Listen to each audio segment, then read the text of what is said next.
Yes, my guys, welcome to another DAAAFT. Arsenal out of the FA Cup for the 5th year running without making it to the quarterfinals. Since Arteta won the cup, he's not made it to the quarterfinals of the FA Cup. And this is the third out of those 5 years that we are out of the FA Cup in the third round. Let me give you the rundown. Let me remind you guys, just in case you forgot. 2020-2021 season, we're out of the FA Cup in the 4th round, 1-0 against Southampton. In 2021-2022, we're out in the 3rd round, 1-0 Nottingham Forest. In 2022-2023, we're out in the 4th round, 1-0 Manchester City. Now, those teams that I've called, you can imagine the style of play that they came to play with, including Manchester City. You can imagine the style of play. 2023-2024, out in the 3rd round of the FA Cup, 2-0 to Liverpool. That one's a bit more attacking football clubs last year. Okay, fair enough.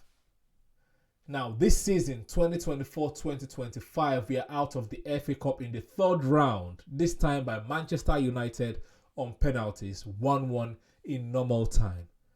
This is crazy. The same Manchester United that we've been bantering all season, the same Manchester United that is 13th or 14th in the Premier League, the same Manchester United that's only won 4 games under the new manager, Ruben Amorim. Today will make it his 5th in about 13 games altogether. They all came to defend. They played the same way all the Newcastle played, that Ipswich played, that Fulham played, that Everton played. We know how they play. We know how they're going to play. They even played exactly the same way they played when we met them the first time. Back 5. Everyone defending. 5-4-1 in the first half. They got a red card. 5-4-0. 5-4-0. But yet we could not break them down. Just the story of all the other teams that I mentioned. Counter-attacking goal, 1 touch, 1 chance, 1 goal. 1 chance, 1 goal. Arsenal people, pass. Cross the ball into the box. Havertz is nowhere to be found. Sterling is nowhere to be found. Martinelli is nowhere to be found. No one in the box. Jesus, when he was on the pitch, nowhere to be found. Trossard, when he came on, nowhere to be found. It's like we are scared of going into the box. And when the ball meets Havertz in the 18-yard box, he skies the ball, he volleys the ball over the post. Like, it is harder to miss those chances than to actually score them. But yet, some reason, he finds a way to miss them. And in the penalties, he fluffs his line. Like, you can see, why do you slow down? Why do you slow down to run up to the ball if you're going to hit the ball to exactly where the keeper is diving? What is the whole point of that? We know, or naturally, Havertz does not hit the ball with power. We know this. The manager knows this. He was blaming the ball in the Carabao Cup, but he can't blame the ball this time because he actually said he trained with the ball. And I'm sure they also trained for penalty kick. So why is Havertz not hitting the ball with so much power? The chances he had, he hit them with power. That's why they went over the bar. And the time that it actually counts, it did not hit them over the bar. We have no forwards. We are looking for a goal, and the person that the manager is bringing on is Kieran Tierney, Thomas Partey. Sterling I actually brought on at the only attacking sub. What did he do? Leandro Trossard, there was a reason why he didn't want to play Trossard, because Trossard is playing rubbish at the minute. He brought him on, saying, what did he do? And this is the transfer. It's not like the transfer window is not open. The transfer window is open right now. You know that you're thin, but yet you don't want to go sign an attacking forward. Is this the same attacking forward that Arsenal fans are thinking are going to come back against Newcastle in the League Cup?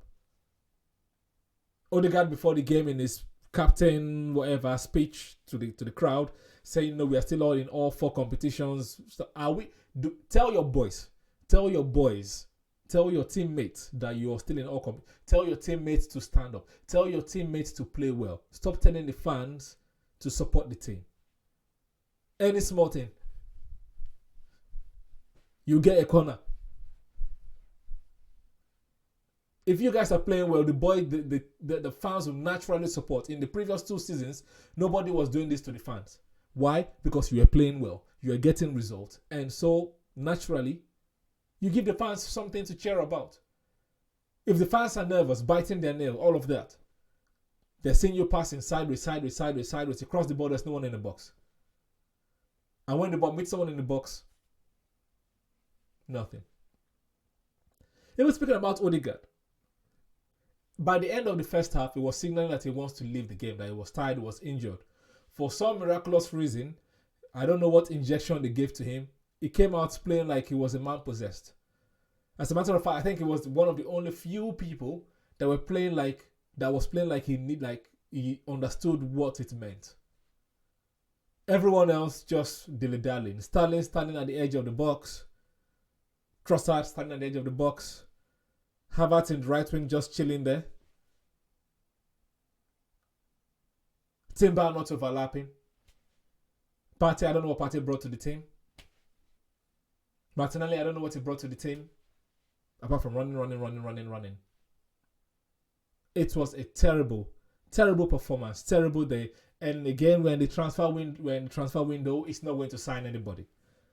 And this is the same team, the same starting 11, I reckon, will play against Tottenham midweek. What do you think the result of that game is going to be? I know you're going to say, oh, it's the North London derby, form goes out of the window, but I doubt it. Because form is not a problem here. Chances are created. There's no one to finish it. We have no attacking forwards. No one to score the goals. It's a miracle that we're still second. But I won't be surprised by the end of February if we are like 3rd or 4th or 5th. Just the same way, just because of the way we're playing right now. Absolutely terrible game. And the annoying thing, or the funny thing is Mikel Arteta is not going to be sacked. Arteta is not going to be sacked. Despite all these results coming out of the FA Cup that he's won, that we've won the most actually, losing to a manager that just came into the league. Yes, he was saying before the game that he has more experience than him by the time he took the ball. Making excuses. If it's not ball, is that the manager has more experience. Yes, he has more experience, but you have more experience in this league. You've actually won the competition in this league. How come you have no answer to the teams that are coming to defend? How come you have no answer?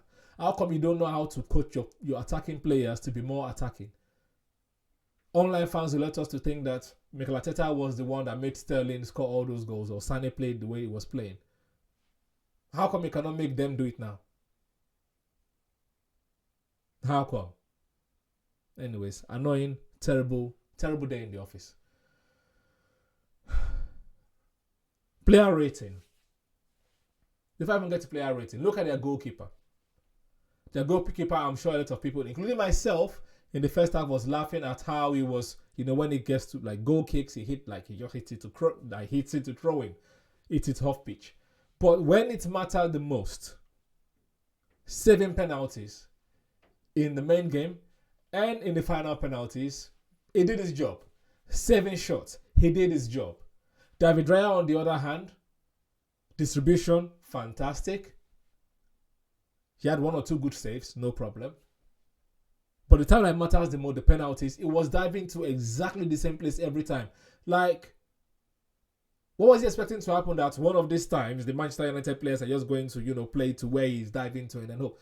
They didn't even bother to play it to his left or to their left as well, because he kept diving left.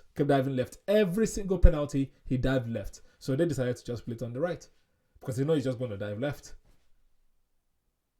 I'm sure penalties is part of set pieces.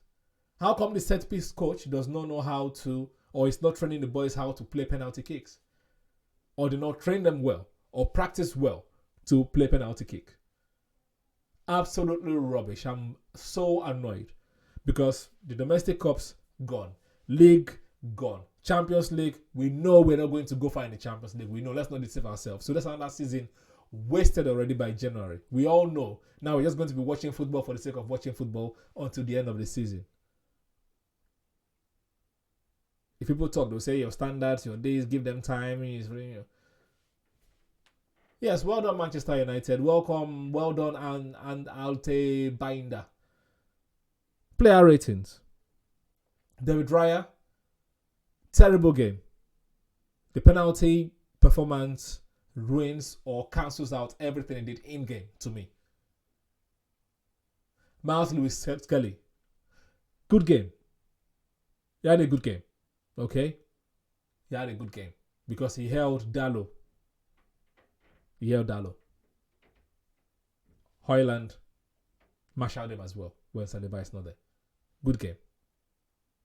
Saliba, good game. It's not his fault for the Bruno Fernandes's goal.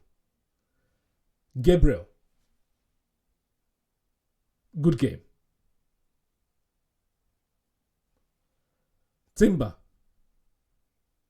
terrible game. I don't care what anyone says. Terrible game. Timber.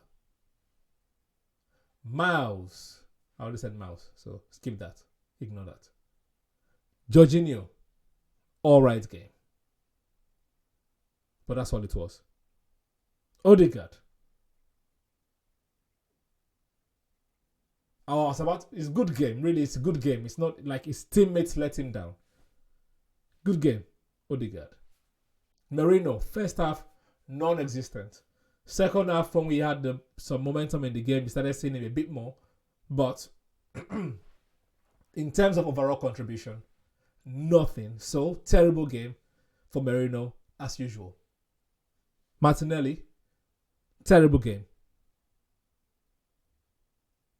Havertz, more than terrible. Absolutely arrant nonsense performance. Nonsensical performance. Kai Havertz. Gabriel Jesus, terrible game. Raheem Sterling, terrible game. Thomas Partey, terrible game. Kieran Tierney, terrible game. Leandro Trossard, absolutely nonsensical game. The manager, absolutely nonsensical game. Clueless in this game. Clueless. You need to change all your first team staff. Everyone. All of your first team people, apart from the set piece coach. Even the set piece coach too is last warning. But everyone else, change all of them. Alright? Change your team. And sign some players, please. Sign some players. This has been DAAAFT. Let me know what you think in the comment section below. Please check out Scatteryan Podcast. Until next time, take care, people. Peace. Psst, psst. Oi. Subscribe. Press subscribe. Thank you.